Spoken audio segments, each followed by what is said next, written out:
You're not looking at the bigger picture here, Sarah. Alexander Blackwood's voice was smooth as aged whiskey, but there was steel beneath the surface. Sometimes the numbers need a little adjustment to keep investors happy. I sat across from the CEO's massive desk in Summit Financial's downtown Chicago headquarters, my laptop open to the spreadsheets that had kept me awake for the past 3 nights. As Chief Financial Officer, I was responsible for every number in those files, and those numbers told a story that made my stomach turn. "These aren't adjustments, Alex," I replied, keeping my voice steady. "This is fraud. We're talking about $2.4 billion in misreported assets." He leaned back in his leather chair, sunlight glinting off his Rolex as he gestured dismissively. "Every major firm does this. It's how the game is played. You've been CFO for what, 8 months now? Trust me, this is normal." But it wasn't normal. Not even close. I'd spent 15 years in financial services, working my way up from junior analyst to CFO of one of Chicago's most prestigious investment firms. I knew exactly what normal looked like, and this wasn't it. "The Miller account alone has $400 million in phantom trades," I said, turning my laptop to show him. "These transactions don't exist. We're reporting profits on trades that never happened." Alex's smile didn't waver, but his eyes hardened. "Sarah, let me be clear. Your job is to make our numbers work. How you do that is up to you, but those reports need to show a 15% quarterly growth. The board meeting is in 2 days." I closed my laptop slowly, buying time to control my rising anger. "And if I refuse? Then perhaps we need someone with a better understanding of corporate realities." His tone was still pleasant, but the threat was clear. Someone less naive. I stood up, clutching my laptop. "I'll have my response to you by tomorrow morning. Make it the right one," he called after me as I left his office. The walk back to my own office felt like moving through a dream. Everything looked normal. Analysts hunched over their computers, traders shouting into phones, the usual chaos of a busy investment firm.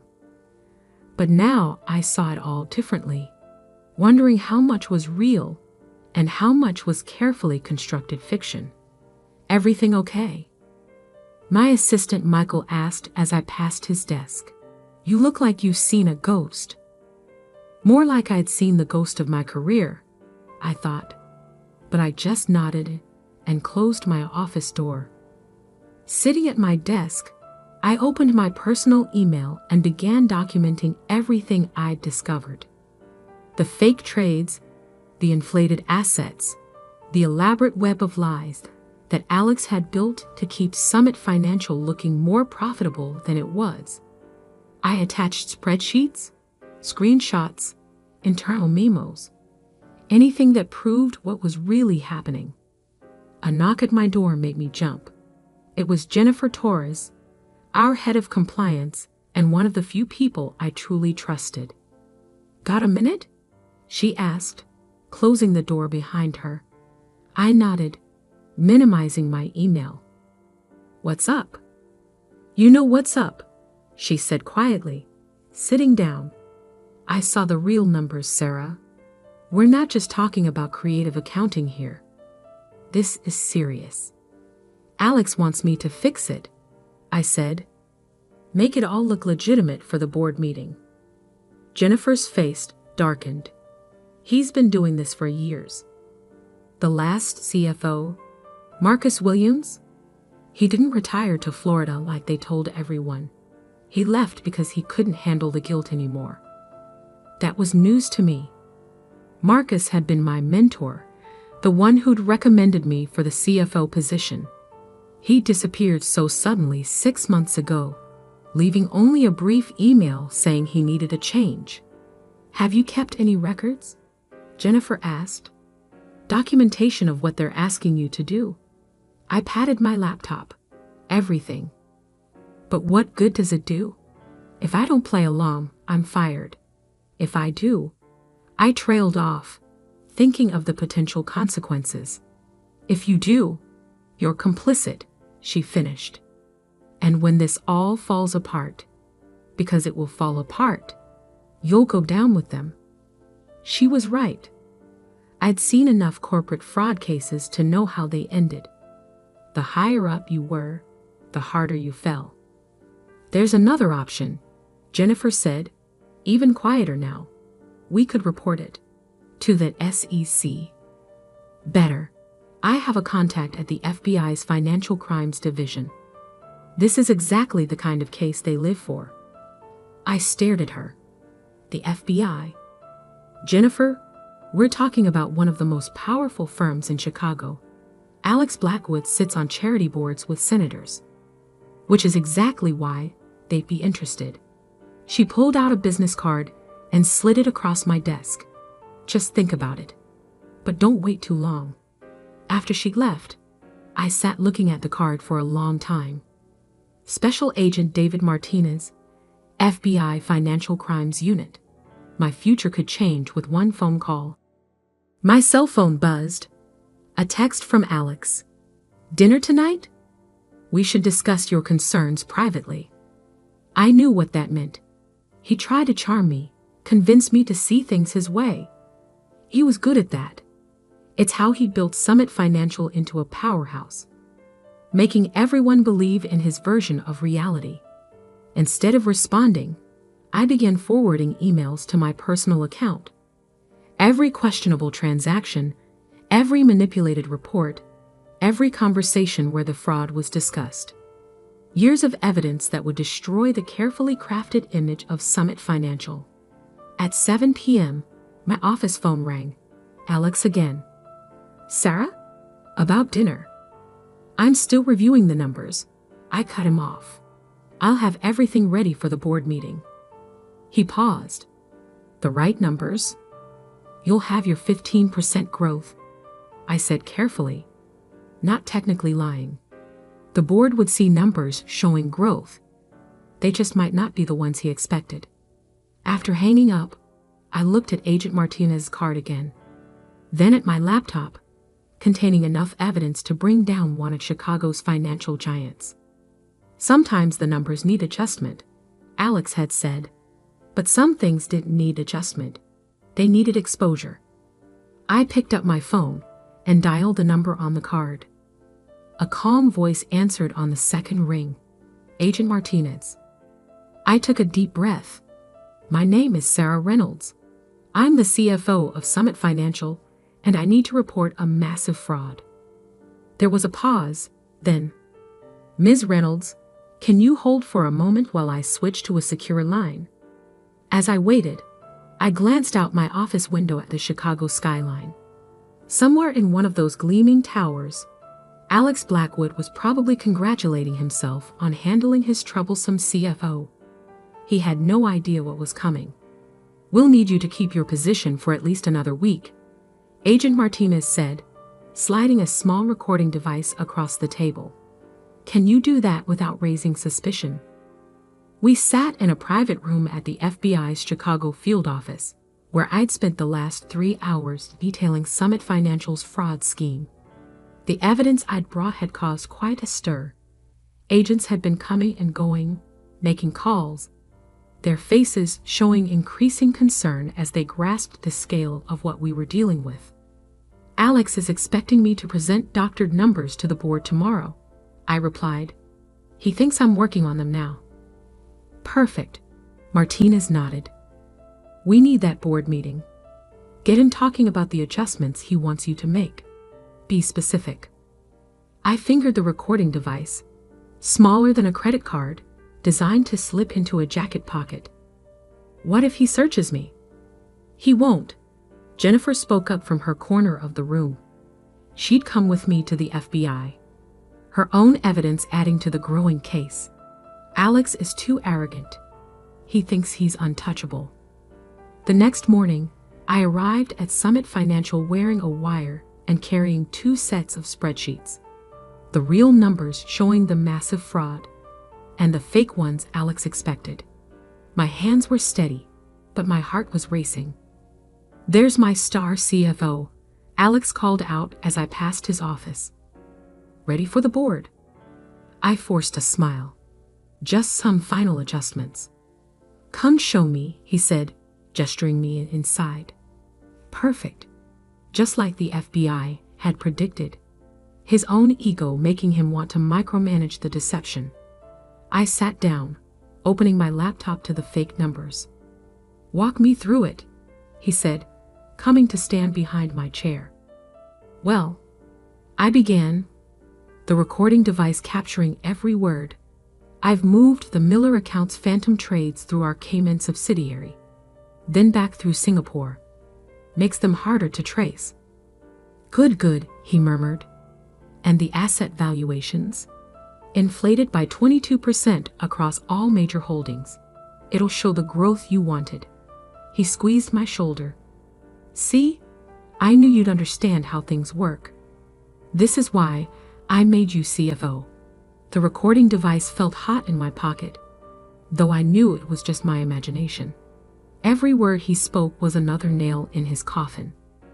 "What about the SEC filing?" he asked.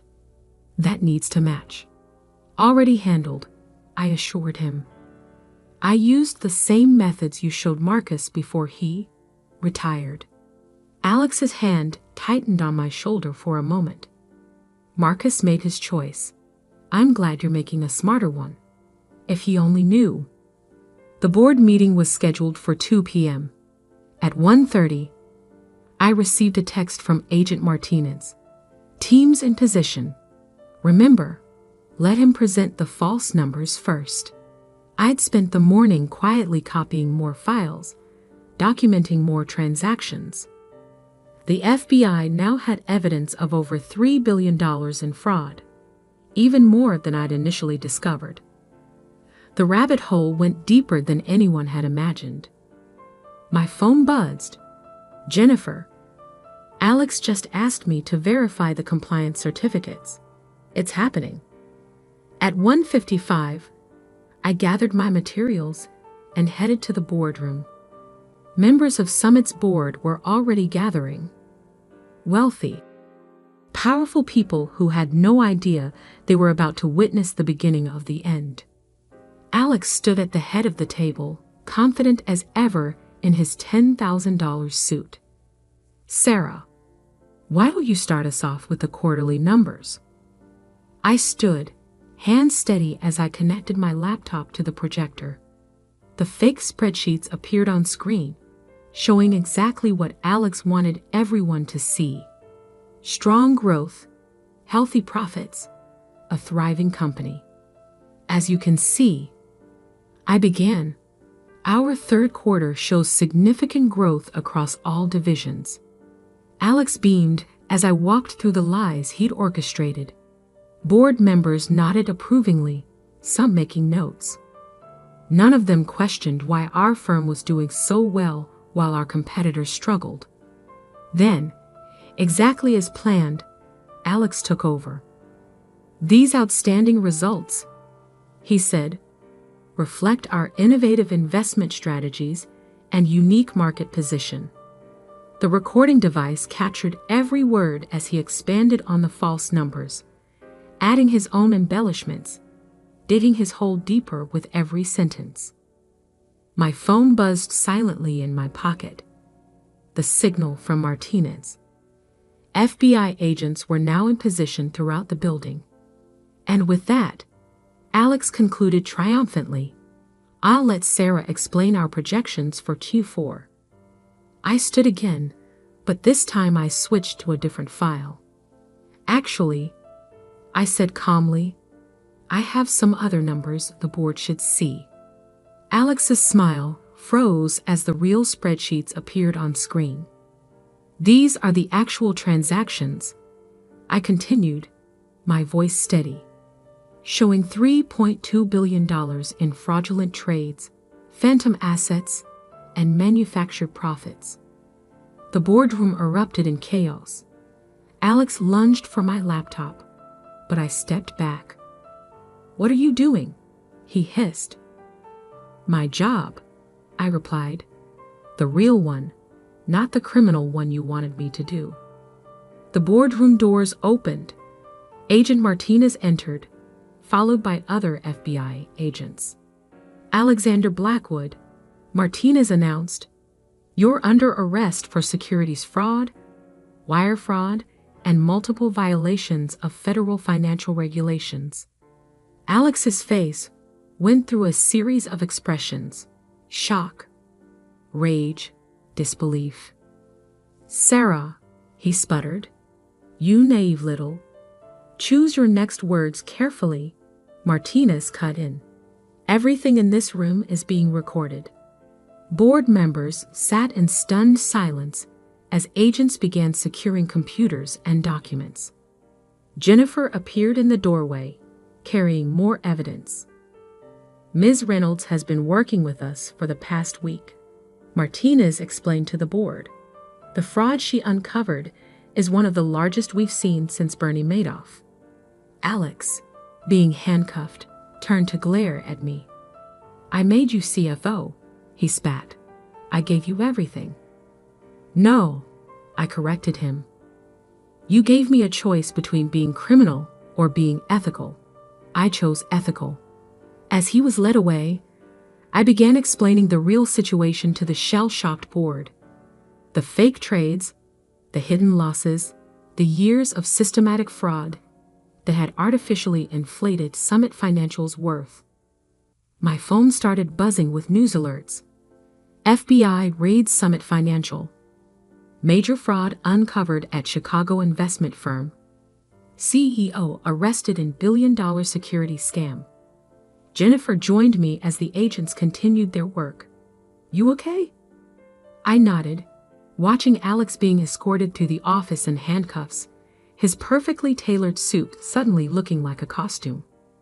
"Naive," I mused. He kept calling me naive for believing in ethics. And now he's learning about prison ethics. Jennifer smiled grimly. But this was just the beginning. The evidence we gathered would take months to fully process. Hundreds of clients would need to be notified, accounts would need to be audited, and the full extent of Alex's crimes would need to be documented. Agent Martinez approached with a thick stack of papers. "Ready to make your official statement?" I looked around at the office where I'd worked for so long, now swarming with federal agents, ready to tell the whole truth. Alex had called me naive for believing in justice. He was about to learn just how wrong he'd been. 6 months after Alexander Blackwood was led out of Summit Financial in handcuffs, I sat in a federal courthouse, preparing to testify at his trial. The evidence we'd uncovered had blown up into the largest financial fraud case Chicago had seen in decades. "Ready?" Agent Martinez asked, reviewing his notes beside me. I nodded, watching Alex being led into the courtroom. His $10,000 suits had been replaced by department store clothing that somehow made him look smaller. But his eyes, when they met mine, still burned with the same arrogance. "The prosecution calls Sarah Reynolds," the judge announced. As I took the stand, I thought about how much had changed since that day in Alex's office when he'd called me naive for refusing to cook the books. The investigation had revealed fraud going back 15 years, totaling over $4.8 billion, far more than we'd initially discovered. "Ms. Reynolds," the prosecutor began, "please explain to the court how you first discovered the fraudulent activities at Summit Financial." For the next 3 hours, I laid out every detail. The fake trades, the phantom assets, the elaborate network of shell companies Alex had used to hide losses. I explained complex financial schemes in terms the jury could understand, watching their faces shift from confusion to shock to outrage. And Mr. Blackwood's response when you confronted him about these irregularities? "He told me it was normal," I replied, "that every major firm does it. He called me naive for questioning it." Alex's lawyer tried to paint me as a disgruntled employee, but the evidence was overwhelming. The recordings I'd made, the documentation Jennifer and I had gathered, the testimonies from other employees who'd come forward, it all told the same story. During a break in proceedings, Jennifer showed me the latest financial news on her tablet. Summit financial fraud claims more victims. 3 major banks implicated. FBI investigation expands to international financial networks. Whistleblower testimony reveals decade of systematic fraud. They're calling it the Chicago version of Enron, she said. I thought of Marcus Williams, my predecessor, who'd fled to Florida rather than face what he'd helped create. The FBI had found him, and he turned state's evidence, adding his testimony to the mountain of proof against Alex. The trial lasted 3 weeks. Each day revealed new depths of corruption, new layers of fraud that had permeated every level of Summit Financial. Board members who had nodded approvingly at Alex's false numbers now faced their own legal troubles. Finally, it was time for the verdict. On the charge of securities fraud, how do you find? Guilty. Wire fraud? Guilty. Money laundering? Guilty. 23 counts in total, 23 guilty verdicts. When the judge announced the sentence, 18 years in federal prison, Alex finally lost his composure. "This is ridiculous," he shouted, jumping up. "Everyone does it. I just got caught because some naive little..." "Mr. Blackwood," the judge cut in sharply, "I suggest you stop talking. Your definition of normal business practices is precisely why you'll be spending the next 18 years in prison." Outside the courthouse, reporters swarmed us. "Ms. Reynolds, how does it feel to be vindicated? What made you decide to come forward? Are you worried about retaliation from others in the industry?" I faced the cameras calmly. I did what any ethical professional should do. The real question is why more people don't speak up when they see fraud. The aftermath transformed the financial industry in Chicago. The SEC launched investigations into several other firms, and new regulations were proposed to prevent similar frauds. Summit Financial itself was dissolved, its legitimate assets sold off to repay defrauded investors. The magnificent office building where Alex had once ruled now housed other companies, the Summit name removed from its facade. A month after the trial, I received an unexpected call from Harvard Business School. They wanted me to give a guest lecture on corporate ethics and the importance of whistleblower protection. Standing in front of those students, I told them the real story, not just the fraud and its discovery, but the moral choice every financial professional eventually faces. "There will come a moment," I explained, "when someone asks you to cross a line. They'll tell you it's normal, that everyone does it. That's when you have to decide what kind of professional you want to be." The lecture was picked up by major business publications. Soon I was speaking at conferences, consulting with firms on ethical compliance, and helping draft new industry regulations. "Not bad for someone naive," Jennifer commented after one such presentation. I smiled, remembering Alex's words. Turns out believing in ethics isn't naive. It's the only way this industry can survive. 1 year to the day after Alex's arrest, I received a letter from him. The prison return address made me smile. "Sarah," he wrote, "I still think you don't understand how business really works. But I have to admit, you played it smart. Smarter than me, in the end." I didn't reply. Instead, I framed